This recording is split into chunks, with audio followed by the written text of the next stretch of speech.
Bonjour à tous, c'est Claire, bienvenue dans cette vidéo où nous allons ouvrir ensemble un colis que je viens juste de recevoir. J'étais surprise parce qu'il est arrivé super vite. À peine j'ai eu le temps de lire le message de l'artiste que les jeux étaient déjà dans ma boîte aux lettres. Je suspecte que c'est pas la poste qui les a envoyés, c'est un pigeon voyageur. Ou je sais pas, il y a eu un acte de magie pour le mettre directement dans ma boîte. Alors, donc j'ai déjà coupé sur les côtés pour pouvoir ouvrir facilement. Hop là. Alors, il est super bien protégé. Et puis, waouh! Waouh! Ah, j'adore cette boîte. Ah, j'adore. Bon, on regardera après les deux. Voilà. Ah, j'ai une super belle carte avec un petit message de l'artiste qui est donc novembre. Que j'aime beaucoup. Je vous avais déjà montré son tarot de la dévotion qui est en fait qui est pas un tarot, qui est un oracle que j'aime énormément. J'aime beaucoup ce qu'elle fait. Elle a un style vraiment à elle. Il y a vraiment quelque chose de super créatif dans tout ce qu'elle fait. Et donc, elle fait des tatouages et des cartes. Super beau avec un fou. Et donc là, on va découvrir en fait deux jeux. Alors, celui-là, ça doit être son jeu. Oh, c'est tellement beau. J'ai même pas envie de... Je veux pas l'abîmer. Ah, je vais pas réussir. Il faudrait que je coupe proprement là. J'ai fait du jardinage, alors j'ai plus d'ongles. Bon. Ah, il faut que j'aille chercher des ciseaux. Je reviens. Hop là. Alors, je vais essayer de faire ça proprement, sans abîmer la boîte non plus.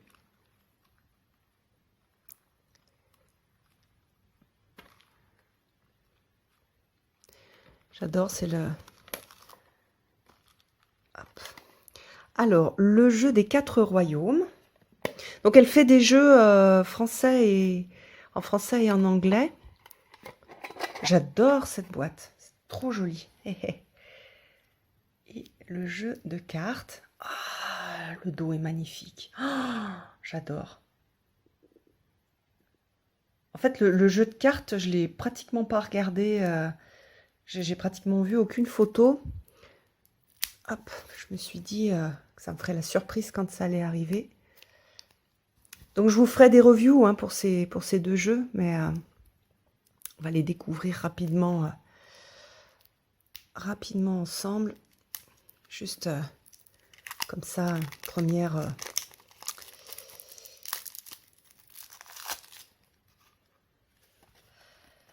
Donc là, c'est pour, soit pour jouer aux cartes ou pour faire de la cartomancie. Donc faire des tirages de cartomancie traditionnels. C'est magnifique. Ah, c'est super beau, il y a différentes tonalités. Ah, on a les carreaux qui sont de cette couleur. Waouh! Ah, avec chaque royaume. Oh, j'adore. C'est ultra beau. Bon, je vous montre pas tout. Ah, c'est super beau. Waouh. Ah, et j'adore les taches, j'adore les petits châteaux sur les... On a chaque royaume avec son style de château. Ah, des dolmens. Oh, c'est trop mignon. Ah, c'est super beau. Bon. Ah, j'adore. Chouette. Et puis on va découvrir l'autre. Celui que je connais un tout petit peu plus sur le principe, mais pas tellement sur la forme. Oh, c'est beau. Ah, une sorte de... il y a les clés. Donc c'est un jeu sur la base d'Hécate, la déesse, et il s'appelle les 15 visages d'Hécate. Alors comment c'est présenté? Waouh! Superbe. Ah. Donc en fait, elle a fait, c'est sympa, elle a fait des recherches, enfin c'est une déesse avec laquelle elle travaille, et elle a regardé un peu tous les visages de cette déesse. C'est une déesse assez complexe, qui a été, comment dire, qui a incarné pas mal de choses au fil du temps. Bon, je vous ferai la review, donc je vous montre pas tout. Elle est hyper intéressante parce que justement, elle a ce côté avec beaucoup de facettes, et puis elle a un côté, enfin, ce qui a plu à l'artiste, c'est comme elle est à la croisée des chemins, elle est ni à un endroit ni à un autre, elle est à la croisée des chemins. Elle a ce côté de non définitif, c'est-à-dire que c'est une artiste qui travaille, enfin qui travaille et qui défend une cause de non-genre, c'est-à-dire une idée d'aller au-delà de la définition des genres, masculin ou féminin, je suis une femme ou je suis un homme, mais aller plus loin, aller au-delà, aller sortir en fait de cette sorte de dualité de ça ou ça, et pouvoir prendre un autre chemin aussi. Hein, c'est un peu la cause qu'on appelle queer en anglais, comment en français, je crois que c'est alter, alter, je sais plus, alter genre, enfin, pour aller, voilà, pour aller au-delà. Et donc elle a fait tout un travail sur cette déesse, qui est, voilà, au-delà du genre féminin ou masculin. Et du coup, c'est super intéressant. Puis moi, j'adore ces illustrations. Et on a à chaque fois, donc on a 15, on va avoir 15 cartes avec des titres.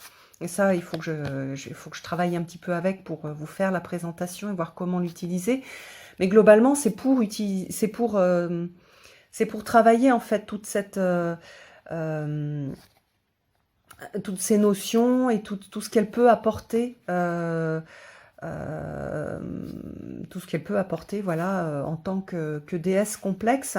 C'est voilà, une déesse qu'on retrouve, déesse des enfers, voilà, celle à la croisée des chemins, ça a été la triple déesse.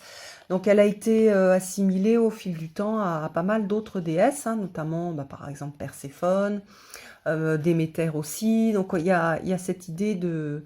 Et puis oui, et aussi elle a été mal vue dans le système patriarcal, donc on l'a vue en tant que déesse néfaste, ce qu'elle est pas. Mais donc elle est pleine de pouvoir, elle est super intéressante.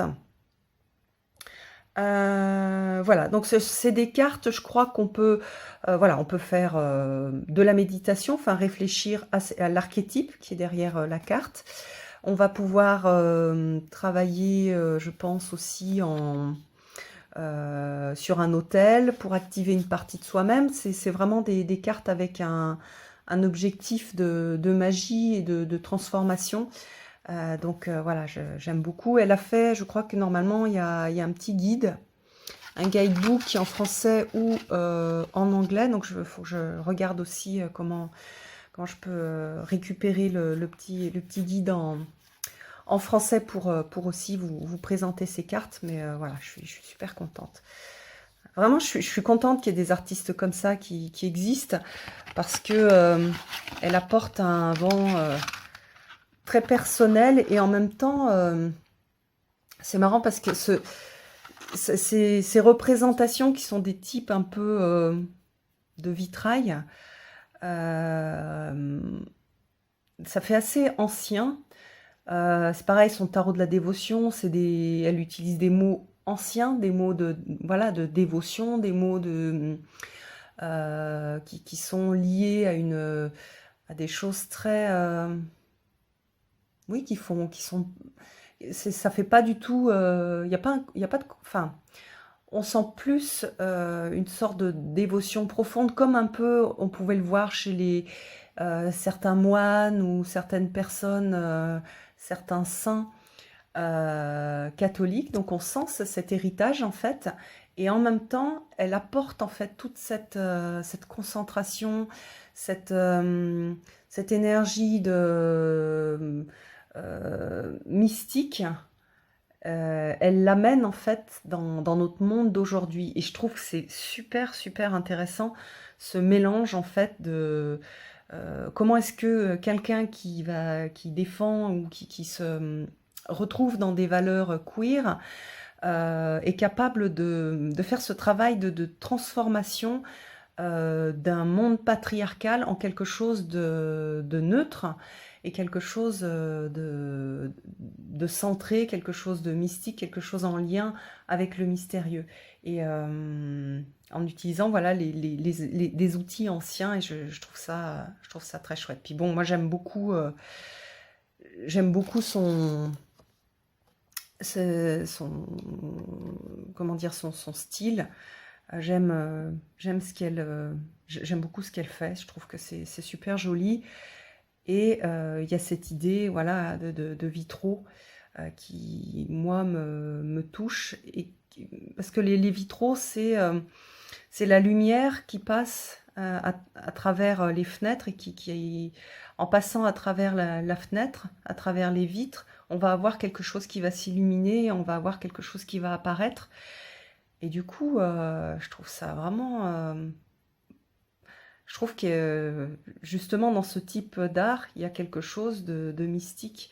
Les vitraux ont été beaucoup utilisés dans le monde chrétien, justement pour ce jeu de lumière, ce jeu de couleurs, cette image de la lumière, en fait, la lumière de Dieu.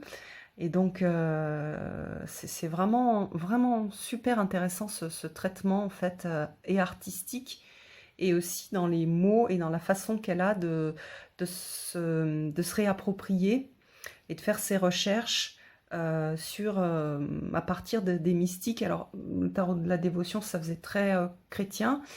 Là, Hécate, on a quelque chose de plutôt grec. Mais on sent quand même cet héritage artistique du monde du Moyen-Âge, en fait. Voilà, j'aime beaucoup. Et qui est le monde du Moyen-Âge, qui est le monde dans lequel est né le tarot. Donc voilà. Bon, j'ai hâte de travailler avec, et puis de vous montrer tout ça un petit peu plus précisément, vous montrer un peu comment est-ce qu'on peut utiliser ces jeux, et puis aussi, moi, les utiliser, vous dire ce que j'en ai retenu, ce que j'en ai eu comme bénéfice. Je vous embrasse tous, j'espère que ça vous a plu, cette petite découverte. Je remercie Novembre pour ce super beau travail, et puis voilà, le fait qu'elle me fasse confiance pour le présenter. Et puis je vous donne rendez-vous pour une prochaine vidéo. À bientôt!